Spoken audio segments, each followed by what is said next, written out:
Hi guys, and welcome to the Sunderland vs Coventry match review. So, Sunderland did get battered by 3-0 against Coventry in what was an abysmal display. I would have made the review straight after the game, but I was actually busy, probably thankfully, because it would have just been 2 minutes of me shouting and swearing.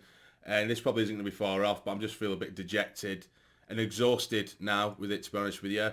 Of course, with it being Beal's first game as well, it's probably the most negative I've ever seen the fan base respond straight into an appointment. And even at the game today, there was boos, which I think, for me, I don't agree with that. You know, you might not agree with the appointment of Beal, but to boo him immediately, I don't think that's right. You know, that you have a fan base, section of the fan base chanting for Tony Mowbray, which, you know, it is what it is. I understand it. It's just, it feels like such a toxic place, the club at the minute, or at least around the ground. And the only thing that could have helped was a performance today, and we didn't get that. So I don't know what I expect.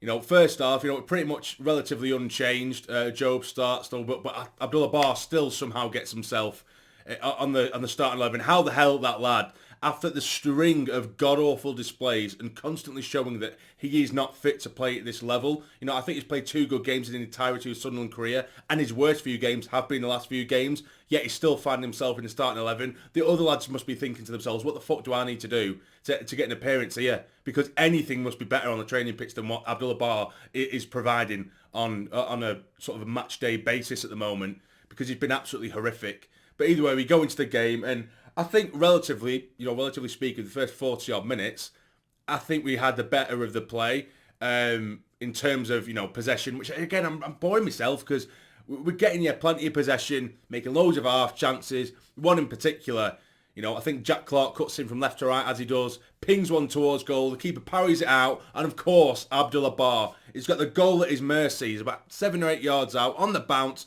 tap it in, left or right, and it's a goal. The keeper's still in his arse, still getting himself back up, and he absolutely batters it over the bar. But that's just how we are at the minute. And then they had a great chance themselves. Ball is sort of pinball around the box. Pato with one great save. It's fired back across goal. I think it's actually Ella Sims who pretty much blocks it for us on the line before we manage to get it away. But then eventually they do break the deadlock, and it's horrific defend. Luke O'Nien, I tell you what, and up until that point, I said this on social media, up until this point, O'Nien was pretty much my man of the match. He was outstanding in terms of the way that he had Ellis Sims in his pocket. He was making all the right decisions in terms of where to come forward, bring the ball forward, drop back. It is reading of the play was fantastic. But Bull is played over the top, right? O'Nien, if he just goes for the ball, he's going to beat his man. He's shoulder to shoulder with his man. And it looks like he has the strength, he has the beating of his man. I think it was there number 11, I could be wrong. But he has the beating of his man. So even if he just goes shoulder to shoulder and then makes it well in front of him and gets the ball, that'd be it away. But instead, because Luke O'Nien does this a lot, he loves to get into a bit of a scrap. He should be a fucking WWE wrestler.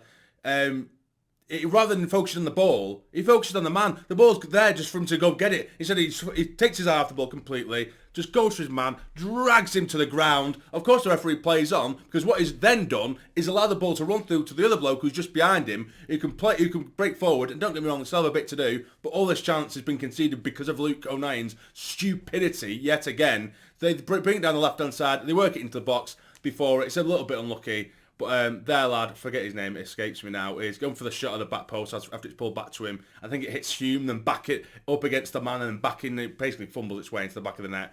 But they got their chances, and when they got them, they took them, that were it. 1-0 at half-time, and we made no changes somehow. So Beal must have thought, Bar, I know it sounds like I'm singling out Bar, there were other poor performances, by the way. Ekwa, for me, it is, and now again, I feel like I'm saying this again, every time Ekwa puts in a bad performance, it's still the same thing. And I'm trying to find new ways to describe it. It's like he's come fresh off a bong just before kickoff. The way that he is, he's just so sort of blasé and too sort of pedestrian on the ball. There was one time that, which just the peak of it, which everyone saw. It was down the left-hand side. He's done well. He's nicked the ball off his man, done really well to get it away from him. Then he wants to bring the ball forward. Then it's as if he thinks that man who's just nicked the ball off right behind him has just vanished. As if, oh, he's done the job now, that this lad isn't going to try and get the ball back off me. So he starts walking forward. Everyone, the 40,000 in the ground are fucking screaming, man on, because he just nicked it off him. And then he's just like that. And even the players around him are screaming as well, and he's just there going, on the ball, slow us out, loses the ball, he comes and nicks it back off him. And that happened a couple of times, but that was just the most blatant one that comes to mind. But he's so unbelievably frustrating with that. It's like he thinks he's entitled to all the time in the world, and he eggs the opposition on to come and make contact. Rather than give the ball quickly, he'll hold on. Even if there's players free, totally free, he will wait. And he'll wait for one or two players to kind of close in on him, which makes it harder to get the pass off in the first place. But it's like he's just trying to encourage it. He's never going to win a foul because he's a big lad. So sometimes with like Jack Clark, you're a winger, you're a flair player. Sometimes you can knock yourself. Once you've knocked, he can put himself to the ground. I don't like it, but players like that can do that, and they win themselves a free kick. But someone like him, if he's got little mini-me's on the wing that are just going to nudge him and he falls to the ground and wants a free kick, he's not going to get it. Do you know what I mean? He's just encouraging it instead of just doing the right things and getting the ball away or making the obvious pass, and he just refuses to. He takes a fucking age and it's embarrassing. But anyway, like I say, 1-0 at half-time. And although it was annoying, the performance wasn't a million miles away. It wasn't. There was those frustrations, like I just said. Bar offered nothing. But second half, I would be fair to Bar, he did marginally improve. But one thing I didn't like is when he was eventually brought off, the crowd cheered it. And I thought that was horrible. I will never condone that. I think that's fucking horrible. That's awful behaviour. I know obviously people might say, well, I pay my money, I can do what I want. I just think that's a bit shit. I just think the lad's confidence is shot as it is. And I know you might think, oh, well, you're having to go with him here. Yeah, that's fine. But when we join the game, to cheer him as he's coming off, that just doesn't sit well with me. You can say what you want about someone's performance after the game, but through it, we try to get the lads over the line somehow. But I don't know, it's just a frustrating one. And then we conceded another couple anyway. All horrible. Again, it just plays at a walking pace, and we conceded another couple. And from then on, we're not going anywhere. I saw, of course, I can't. This one's on the player's head. Of course, it's not ideal. This is apparently the worst ever defeat, or the biggest ever defeat from a Sunderland manager in the first game ever. Basically, apparently no other manager has done that since 1890s. So Beal gets himself an achievement immediately. But I don't want to straight away put this one on Beal. This one has to be on the players, because as soon as we went a goal down that second half, it was awful all over the place. We put our heads down, and it was a shocking attitude for me from a lot of the players, a lot of the lads. But where do we go from here? And it's another one of them where we keep on saying, oh yeah, in hindsight, we're only a few points off the playoffs. But how many times can we do that? The amount of games we lost this season, it's ridiculous. And we shouldn't be losing games like that. Coventry, to be fair to him, every chance they handed on the plate, they put in the back of the net, so fair play again. But we need something different. We need to, hopefully in weeks to come, again, and I've said I'm not the biggest fan of Beal. I didn't really want him, but I will get behind him. But hopefully in the next few games we do manage to see what he's trying to imprint on the lads, and there is a change, and there's some systems try and find a striker to score a goal, because again, strikers aren't starting either.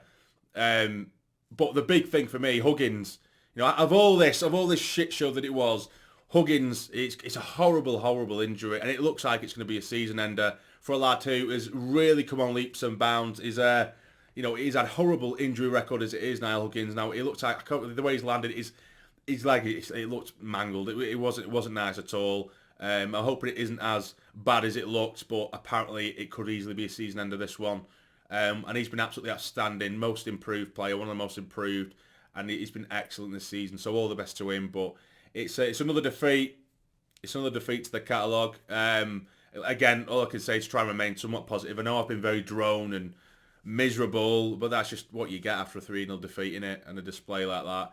But yeah, hopefully we do manage to see a bit of change, a bit of something. I can't, because Beal's only been a handful of days. I didn't expect him to absolutely ring the changes, but I want him to be bold. I think we need someone at the helm who's going to be brave and make the changes when necessary, and not think, oh no, I don't want to upset a lad, so I'm not going to, tinker with this or move this. He needs to do it. End of story. This is Sunderland Football Club. No player is bigger than the club. You need to put out who do you believe to be the best 11.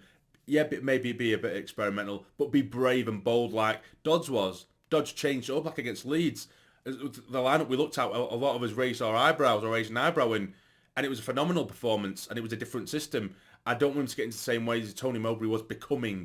Do you know what I mean? Of just doing the same thing time and time and time again. I want to see something new, and hopefully he brings that, and we'll give him that chance. But it feels a bit toxic at the minute, doesn't it? But either way, there we go. Let me know what you think in the comments down below. And I've just droned on. I know I have. I do apologise. It's just one of them. But if you enjoyed, hit the like button for me. That really would be appreciated. And if you're new, you're not yet subscribed, hit the subscribe button. It's totally free. But for now, take care and stay jammy. Merry Christmas.